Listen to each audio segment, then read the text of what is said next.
Be'ez Hashem Yisborach, we begin Perek Sheni, the second Perek in Hilchos Yibbum VChalitzah, the laws of when a woman, when her husband dies without any children, that she has either Yibbum or Chalitza, which we continue with the halachas of how to do Yibbum, the consent of both sides, the woman and the man, that of the Yavam and the Yavama, and the prohibition of the Yavama to marry a Zar, a foreigner, before she has either Yibbum or Chalitza from her Yavam. So the Rambam begins halacha aleph regarding the actual kedushin of Yavama and the ksuba. As the Rambam says, halacha alf, Medivri Seifrim, from rabbinic law, shall yaveh ha-yavam al-yavimte, that the yavam, the brother-in-law, the brother of the husband who died without any children, should not cohabit, that is to consummate the relationship, the yibum marriage, al-yavimte, on his yavama, which is the widow, until he first does kedushin, because it's inappropriate, although that's according to the basic biblical law, it's inappropriate to go ahead and acquire a woman with cohabitation.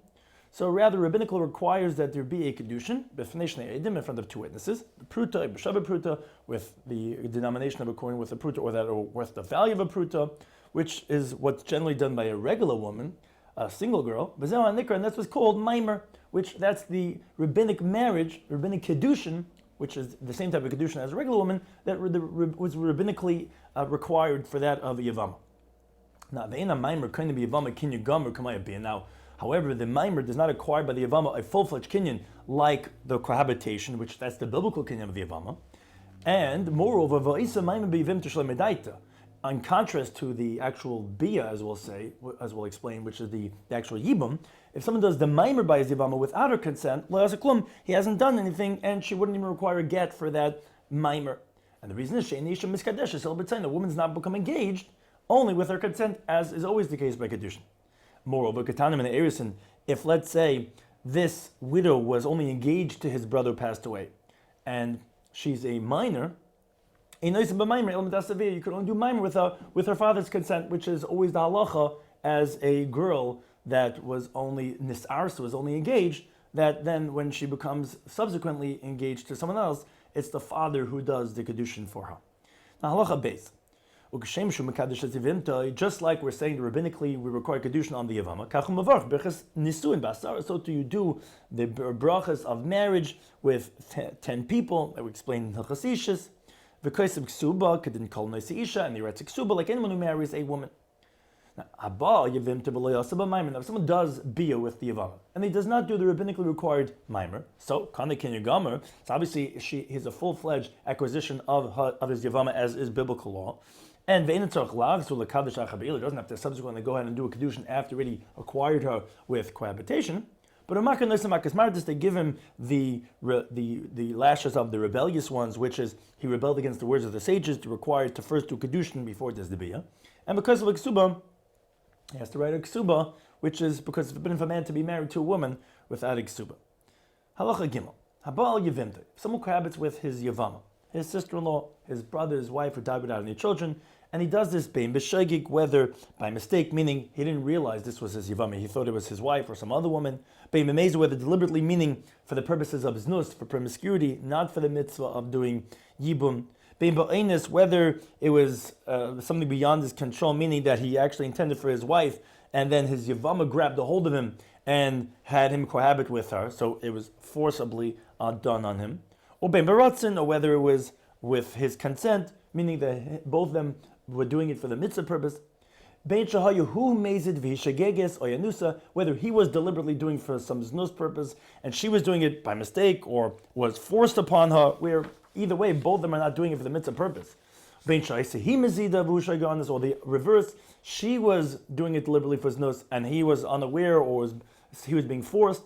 Whether she was sleeping, whether she was awake, whether he had vaginal intercourse with her, whether they did it with an unnatural way, and whether even if it's only just the corona, there's not even the complete cohabitation, whether he completes the cohabitation where the whole aver goes in. Either way, these are all considered valid acts of bia and kana. He has acquired her, which is the biblical acquisition of the Yavama.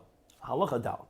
But when did we say this? Is also niskav and livel, where even if it was by mistake or deliberate or all these other ways, but ultimately his intention was for cohabitation.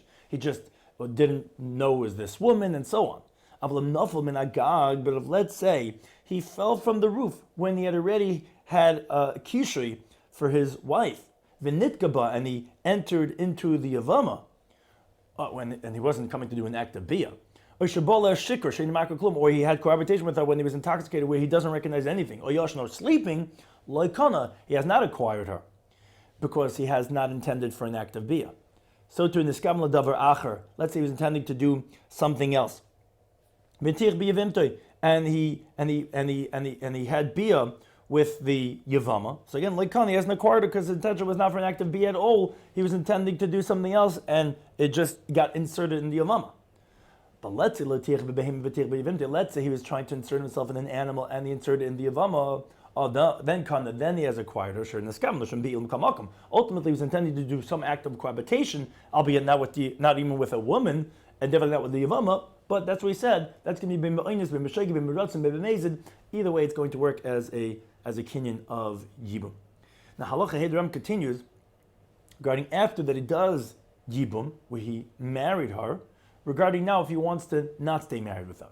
Because halacha is if he doesn't want to even initially be with her, so then he does chalitza. But what's with halacha yavama shenis yavma? Okay, so the yavama, he did Yibbum with her.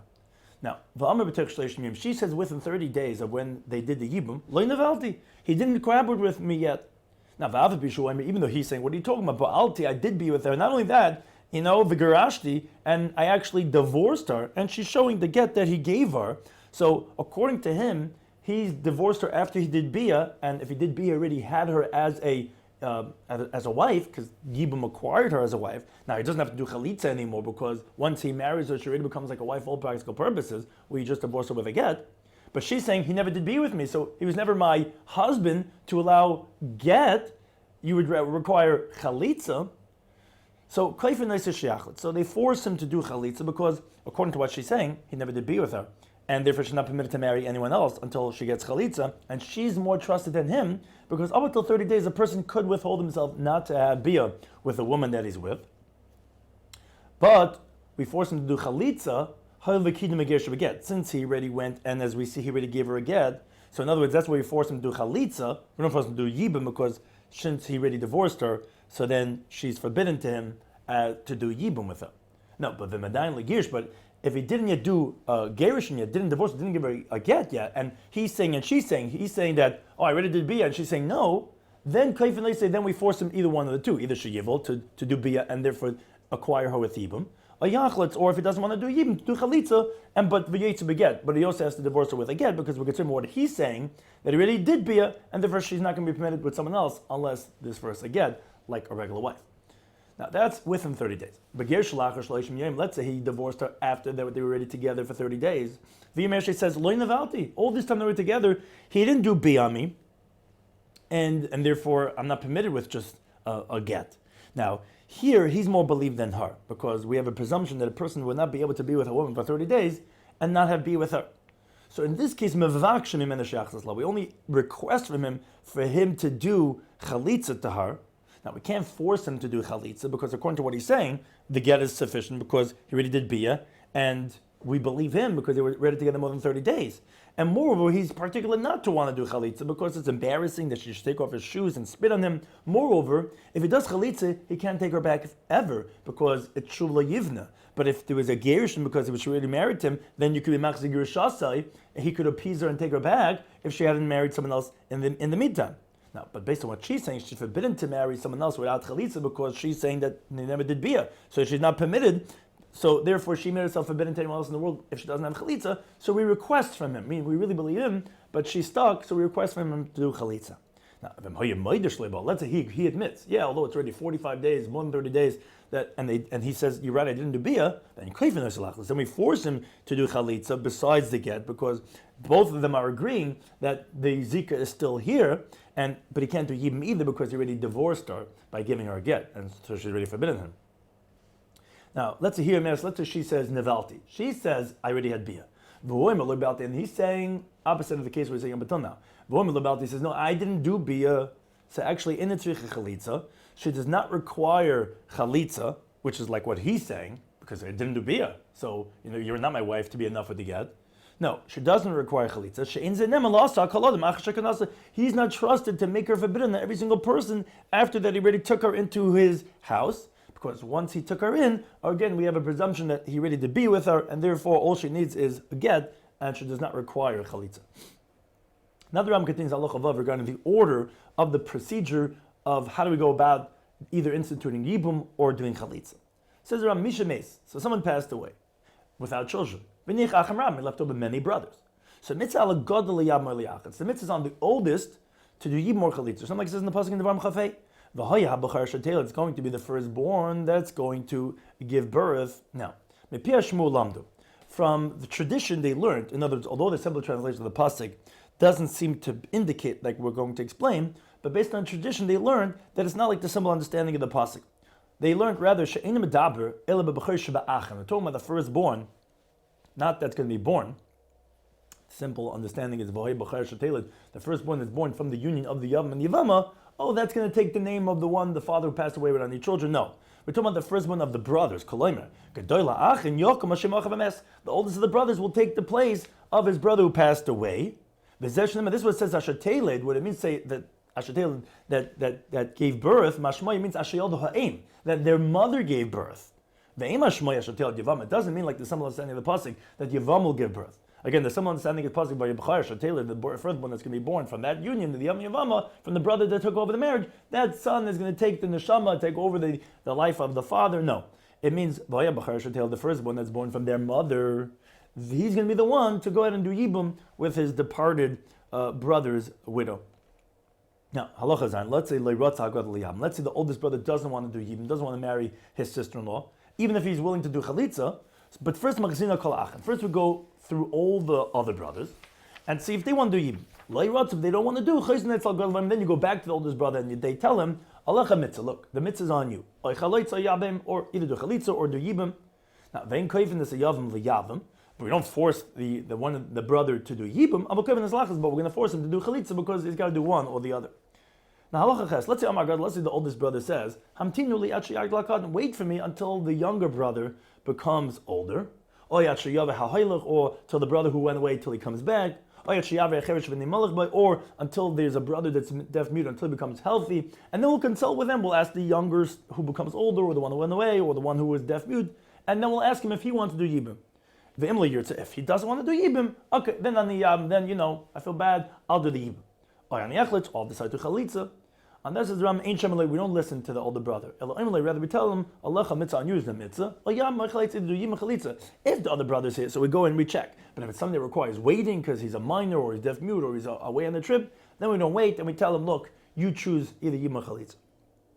Halacha tes. Let's say also if the oldest brother is somewhere in a faraway country. So the younger brother can't say, look, the mitzvah, as we said in the previous halachas, is primarily in the oldest brothers. Wait till he comes back. No, rather we tell the brother that's here, either you do Yibbum or do chalitza. We don't wait and delay for the shemeres yavim for this yavama.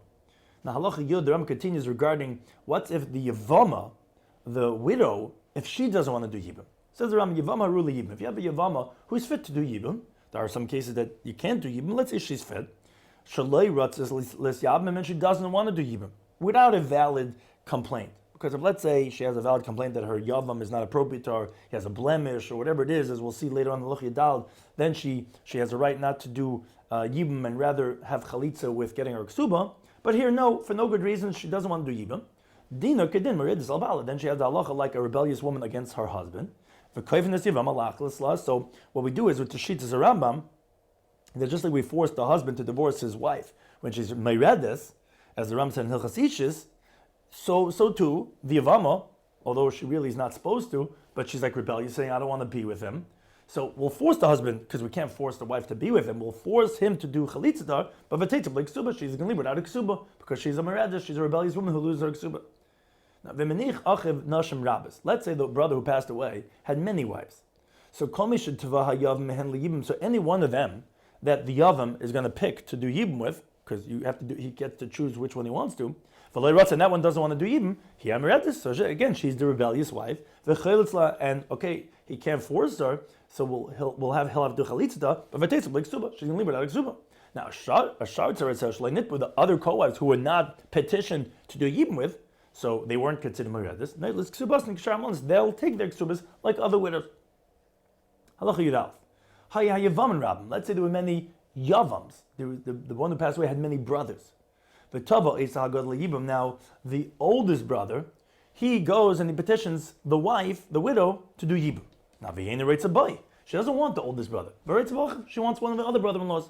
Ein Shemel, we don't listen to her. She mitzvah B'gad Liyam, like we said, because the mitzvah on the oldest one to do Yibbum. She has to go ahead and do it with the oldest brother. Now, halach yid base. Let's say, oh my God, let's say the oldest brother says, look, I don't want to be involved with this. I don't want to do Yibbum, I don't do Chalitza. Here's my brother, he's willing to do it. Now, one of the other brothers goes and petitions her. Okay, so the oldest is not doing it. One of the other ones petitions her to do Yibbum. The inner writes a boy, and she doesn't want that brother either. Meaning the oldest doesn't want to do it, and now the widow doesn't want to do it with that brother. But she wants one of the other brothers. But who writes a ba, and that brother actually wants to do Yibbum with her too. So this woman's not considered a rebellious woman, although she's refusing this petition because she's willing to do it with one of the other brothers. Now, because the Rambam explains the reason. Once the oldest brother, who the primary mitzvah is on him, as the pasuk says, once he's removed from doing this mitzvah, how do you cool and older brothers are equal in this halacha? And which in contrast that the Ravid actually holds that no, the older the child is, the preference he has for the mitzvah, but the Rambam says they're all equal. Now, since she's willing to do it with one of the brothers, and that brother is willing to do it with her, she's not considered a rebellious woman. Not only that, if one of them is in another country, she says, look, I'm waiting for him that's overseas until he comes back and does Yibbum with me. This one, but I don't want him. So she's not considered a rebellious woman. And we tell this one, and if not the oldest brother, who is petitioning her, she was willing to wait for that brother overseas. If you want to do chalitza and give her ksuba, chalitza, go ahead and do chalitza. If not, she's willing to wait until your brother comes along and does Yibbum with her. You don't have any preferential rights with her more than the other brother, because neither of you are the oldest ones. So again, either let her wait for him, or if you want to do your duties, then you'll do chalitza, but you got to give her ksuba. It's not considered meredis. Halacha Yigimel. Let's say, continuing from the previous halacha, that brother who she said, she's willing to do Yibbum with him, who was overseas, finally comes back from his trip, and he doesn't want her.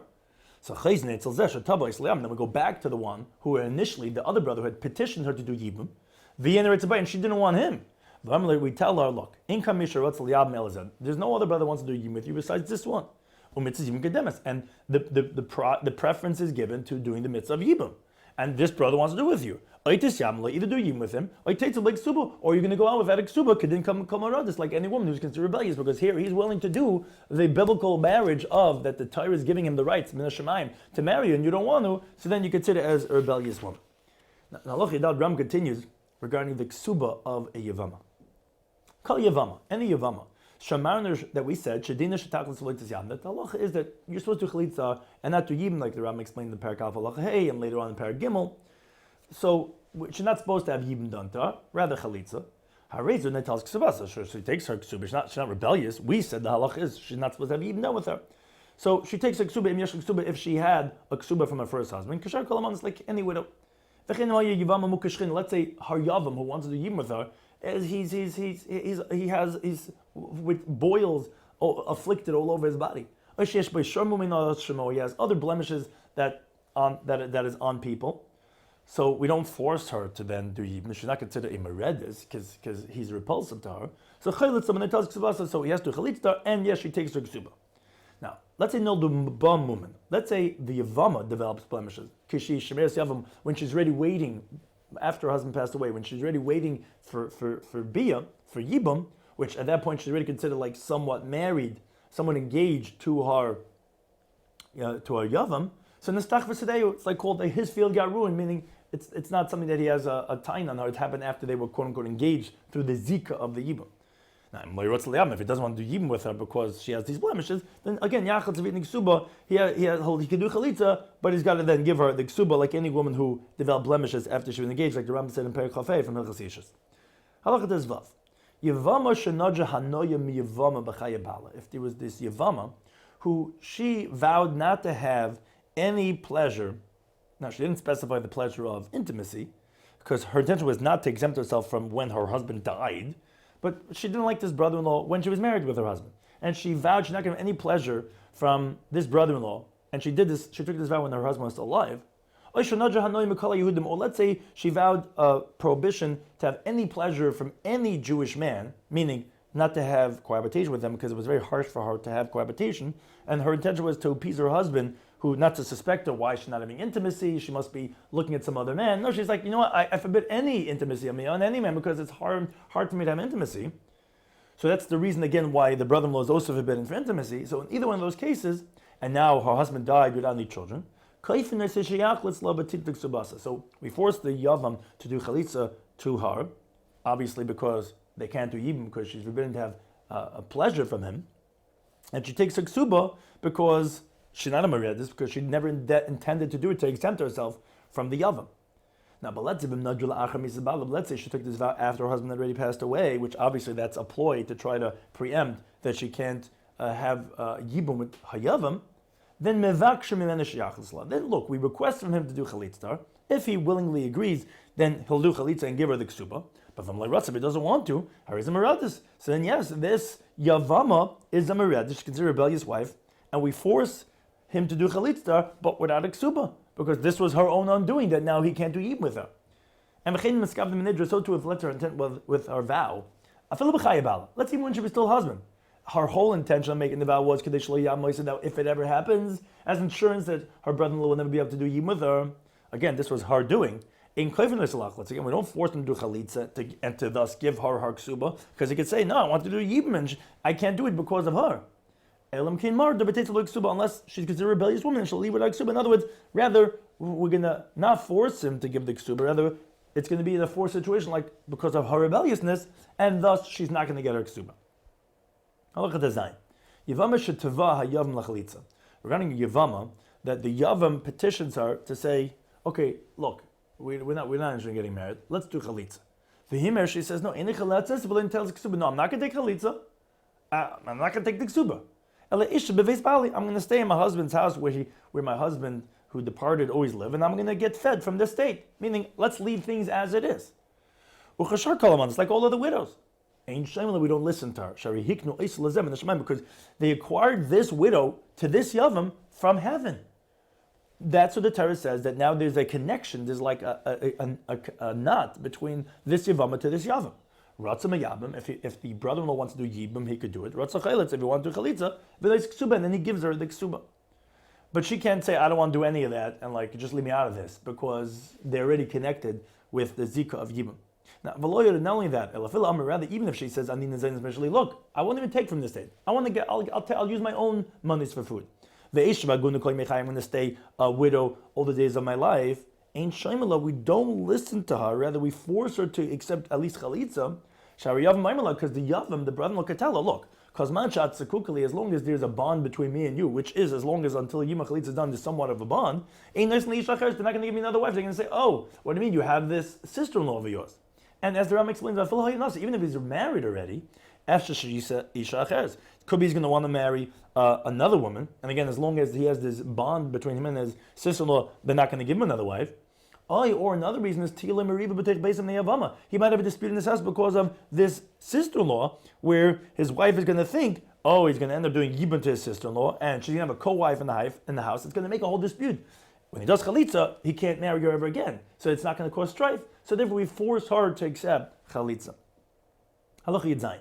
Yavama sh'lahoyil al ba'al ksuba. Let's say the Yavama who did not have a ksuba from her first husband who passed away. Why? Because she was actually forbidden to marry him. For example, let's say she was a secondary erva to him, which was his mother's mother. V'hari muteres liyavam, but she's actually permitted this Yavama to the Yavam, to his brother. How so? Because they were paternal brothers. They had the same father, but not maternally. They didn't have the same mother. So it's not an erva to the Yavam as it was a shnia to the one who passed away. Kamesh's bar, like we can explain around Perek Vav Halachit Gimel. So Imratza Hayavam Liyavam, if the Yavam wants to do Yibbum Samiyam, he could do it because she's permitted him, and it's his paternal brother's wife without any children.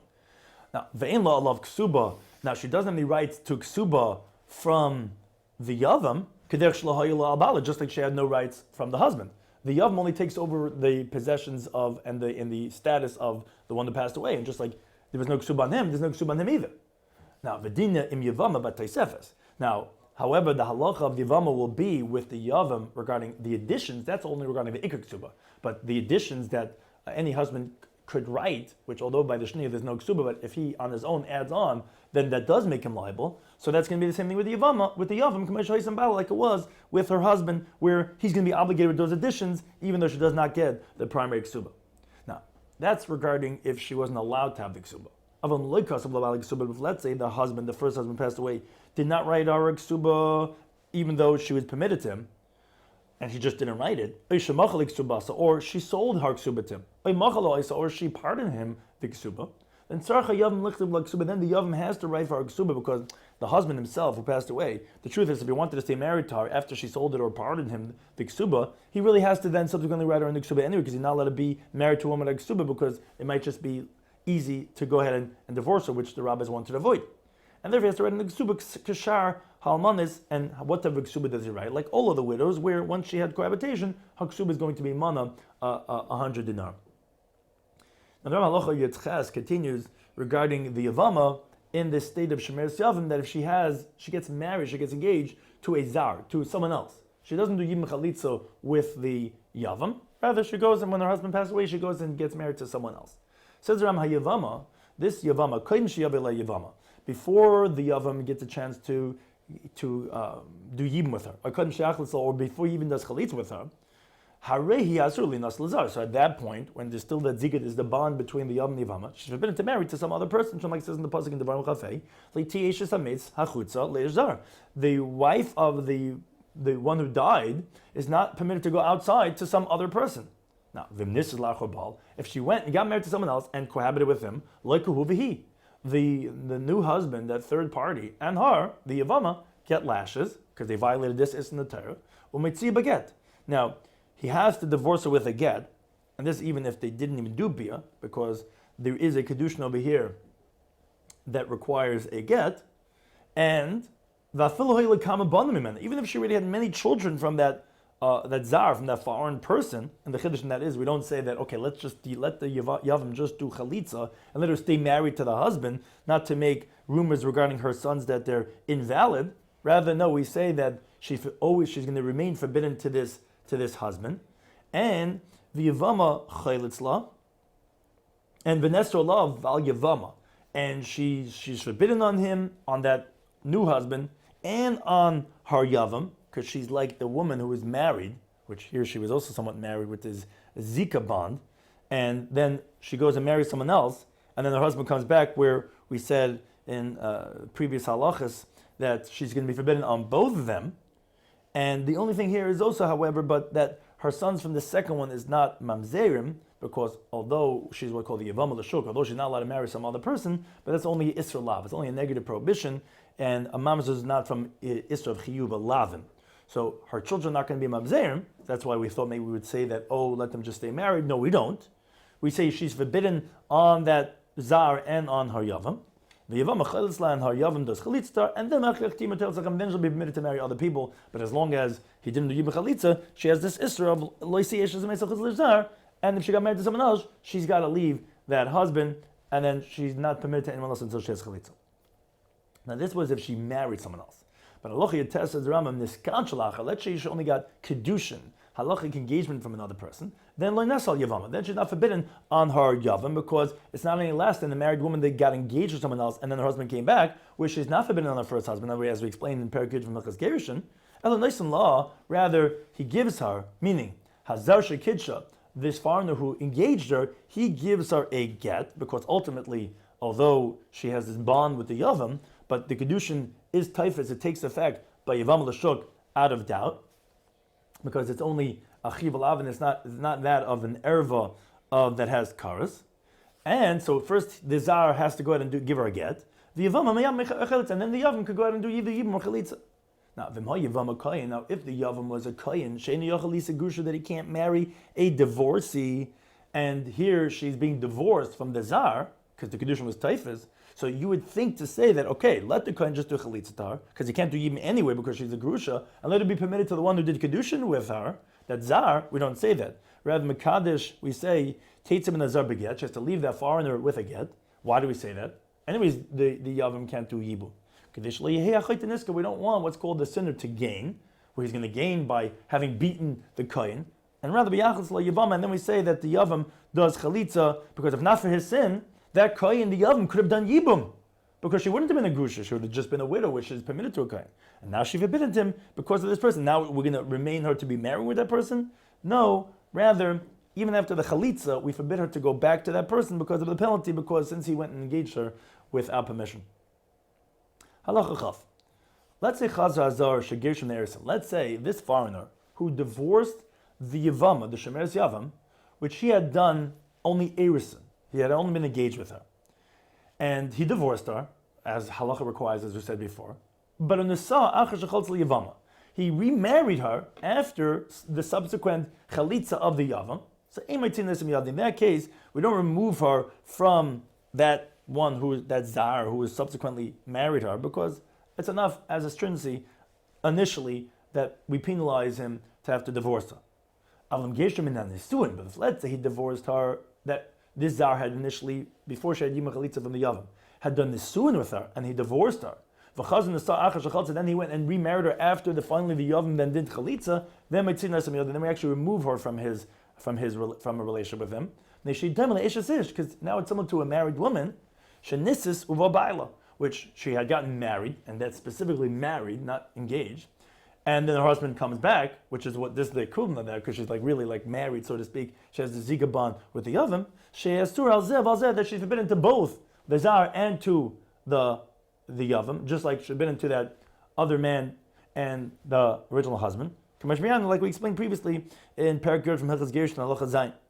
Now, Vayavama Shezinsa, in contrast, however, the Yavama was just Mezana. If she just had a relationship without getting married, the Zikuka, and she still had the Zika bond of the Yavam, then Lo Nesal Yavama, she actually does not become forbidden to her Yavam, because she's not really a married woman, and because there's only a negative prohibition of marrying another person, and she didn't marry that other person. So rather, if the Yavam wants to, he could do Chalitza. If he wants to, he could do Yibbum. Halacha Falf. Kol Yavama Shisadak Midevrei. Any Yavama that is rabbinically endowed, if there is the Zika bond with the Yavam, or maybe there's no Zika bond. For example, what's the case of a rabbinic doubt? Yavama, she yelled the Vlad, if the Yavama gave birth, meaning when her husband passed away, she ultimately gave birth to a child, that the child was not born full term. Now, moreover, so we don't know if it's a viable child, then it wasn't born 9 months. The child died within 30 days. That the halacha is that she has to do chalitza rabbinically because of this doubt, like we explained in Parak Alf Halacha Hey, which is only rabbinically required. If she goes and she gets engaged with someone else before chalitza, then we will allow the Yavam to just do chalitza, but Teshem Bala to remain married to that foreigner, and she does not have to have a subsequent kedushin, because it's only a rabbinic doubt. Now, moreover, a bigger chiddush is, even if, let's say, that foreigner was a kohen, who, if we're going to subsequently do chalitza, it's going to make her forbidden to that person that she has in kedushin to, then we don't have the Yavam even do chalitza. And the reason is,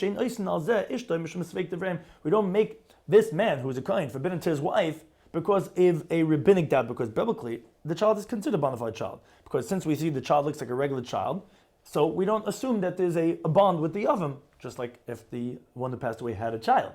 It's rabbinically that we're in doubt, so because of the rabbinic doubt, we'll allow them to remain married, and the Yavam do chalitza when they're married. But if he's a kohen, we're not going to do chalitza at all.